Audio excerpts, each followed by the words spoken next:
Valdantys žodžiai. Pavyzdys. Kaip veikia žodžiai. Pateikite 3 dalių uždavinį išreikštą žodžiais. Pirma dalis. Prisikėlimas, atjaunėjimas, pagal kūrėjo atvaizdą ir panašumą iki 18 metų. Norma. Antra dalis. Makroekonominis išsigelbėjimas ir visuotinas harmonijos išvystymas. Trečia dalis. Amžinas gyvenimas. Pažvelkite į pojūčių tipus, kurie kyla po kiekvienos užduoties dalies.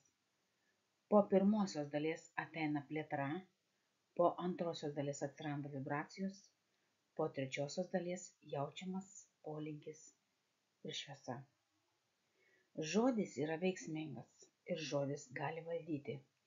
Atsargiai vartokite žodžius, jie yra galingi. Normą galima įvesti žodžiais. Valdydami įvykius galite tiesiog pasakyti sau: absoliuti įvykio norma, absoliuti sveikatos norma. Video sukūrė ir įgarsino Sigutė.